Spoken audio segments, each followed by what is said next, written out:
ಬಹಳ ಹೆಮ್ಮೆ.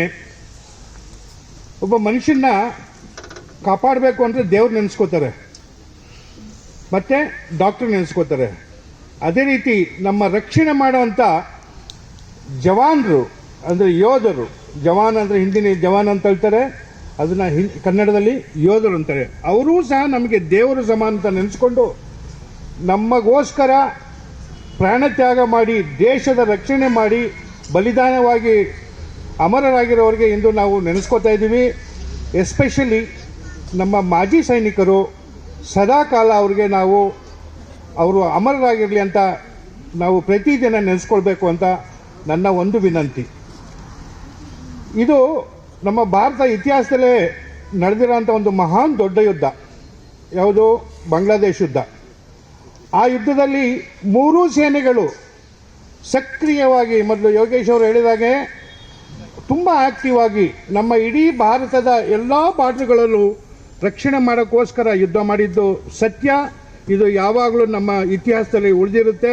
ಅದು ಯಾಕೆ ನಾವು ವಾಲಂಟಿಯರಾಗಿ ಯುದ್ಧ ಮಾಡಿಲ್ಲ, ಅದು ಬೇರೆ ದೇಶದ ರಕ್ಷಣೆ ಮಾಡೋಕ್ಕೋಸ್ಕರ ನಾವು ಯುದ್ಧ ಮಾಡಿದ್ದು, ಅನಿವಾರ್ಯತೆ ಅಂತ ಹೇಳ್ತಾರೆ. ಬಾಂಗ್ಲಾದೇಶದ ಪೂರ್ವ ಪಾಕಿಸ್ತಾನ ಜನತೆನ ಪಶ್ಚಿಮ ಪಾಕಿಸ್ತಾನದವರು ತುಂಬ ಒಂಥರ ಕ್ರೂರವಾಗಿ ನಡ್ಕೊಂಡು ಅಲ್ಲಿಯ ಲೇಡೀಸ್ ಆಗಲಿ ಮಕ್ಕಳಾಗಿ ಚಿತ್ರಹಿಂಸೆ ಕೊಟ್ಟು ಅವರಿಗೆ ಒಂದು ಸಿಚುವೇಶನ್ ಕ್ರಿಯೇಟ್ ಮಾಡಿದಂಥ ಸಂದರ್ಭದಲ್ಲಿ ಆಗಿನ ಪ್ರಧಾನಿ ಇಂದಿರಾ ಗಾಂಧಿಯವರು ಅಂದಿನ ನಮ್ಮ ಸೈನ್ಯದ ಮುಖ್ಯಸ್ಥ ವಹಿಸಿದ್ದ ಮನೇಕ್ಷಾರ್ ಅವ್ರನ್ನ ರಿಕ್ವೆಸ್ಟ್ ಮಾಡಿ ತುಂಬ ಒಂಥರ ಒಂದು 6 ತಿಂಗಳ ಒಂದು ಪ್ಲ್ಯಾನ್ ಮಾಡಿ ಈ ಯುದ್ಧದಲ್ಲಿ ಬಾಂಗ್ಲಾದೇಶಕ್ಕೆ ಸಹಾಯ ಮಾಡಿ ಆ ಒಂದು ದೇಶನ ಒಂದು ಸ್ವತಂತ್ರ ದೇಶವನ್ನಾಗಿ ಅಂದೇ ಘೋಷಿಸ್ತಾರೆ. ನಾರ್ಮಲ್ ವ್ಯಕ್ತಿ ಒಂದು ಬಿಸ್ನೆಸ್ ಮಾಡ್ತಾನಂದ್ರೆ ಅವನು ಕೂಡ ಒಂದು ದೇಶಕ್ಕೆ ಚೆನ್ನಾಗಿ ಮಾಡಬಹುದು.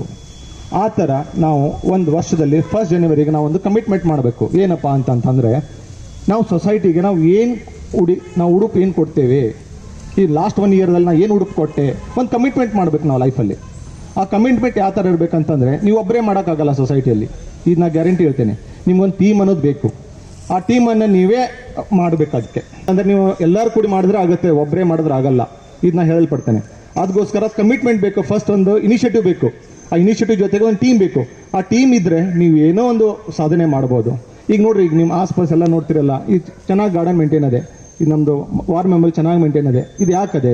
ಯಾಕಂದರೆ ನಮ್ದು ಇದು ಟೀಮಿಗೆ ಕೂತಿದ್ದಲ್ಲ, ಇದನ್ನೆಲ್ಲ ಅವ್ರದ್ದೇ. ಇದೊಂದು ಈ ಥರ ಈ ಸ್ಟೇಟ್ ಬಂದಾಗ ನೋಡ್ತೀರಿ ನೀವು, ಚೆನ್ನಾಗಿರ್ತದೆ. ಯಾವಾಗೂ ಬನ್ನಿರಿ ನೀವು, ಇದೇ ಥರ ಸಿಗುತ್ತೆ. ಯಾಕಂದರೆ ಇದು ಒಂದು ಕಮಿಟ್ಮೆಂಟ್ ಇದೆ ಟೀಮ್ದು.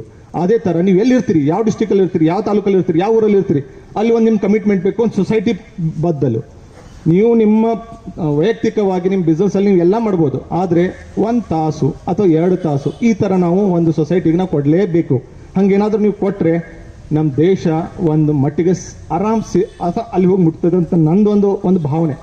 ಈಗ ಒಂದು ಎಕ್ಸಾಂಪಲ್ ಕೊಡ್ತೇನೆ. ನಾವು ಲಾಸ್ಟ್ 1 ಇಯರ್ ನಾನು ಇಲ್ಲಿ ಬಂದ ನಂತರ, ಹಾಸನದಲ್ಲಿ ಬಂದ ನಂತರ ನನ್ನ ತಲೆಯಲ್ಲಿ ಒಂದು ಐಡಿಯಾ ಇತ್ತು. ನಾವು ನಮ್ಮ NCCಯಿಂದ ಒಂದು ಮಾಡಬೇಕಂತೇಳಿ ನಾವು 100 ಮೀಟರ್ ಇಂಡೋರ್ ರೇಂಜ್ ಮಾಡಿದ್ವಿ. ನಾವು ಅದೊಂದು ಕಮಿಟ್ಮೆಂಟ್ ಇತ್ತು, ಒಂದು ಮಾಡಬೇಕನ್ನೋ ಒಂದು ಐಡಿಯಾ ಇತ್ತು. ಅದ್ರ ಜೊತೆ ತುಂಬ ಜನರು ಸೇರಿ ಅದೊಂದು ರೈಫಲ್ ಫೈರಿಂಗ್ ರೇಂಜ್ ನಾವು ಮಾಡಿದ್ದೇವೆ. ನಿಮ್ಗೆಲ್ಲರಿಗೂ ಗೊತ್ತಿರ್ಬೋದು, ಅದು ರೀಸೆಂಟಾಗಿ ನಾವು ಇನಾಗ್ರೇಷನ್ ಮಾಡಿದ್ವಿ. ಅದು ಎಲ್ಲರಿಗೂ ಓಪನ್ ಫಾರ್ ಆಲ್ ಐತೆ ಅದು. ಓಕೆ, ಅದರಿಂದ ಏನಾಗುತ್ತೆ ಅಂತಂದರೆ ನಿಯರ್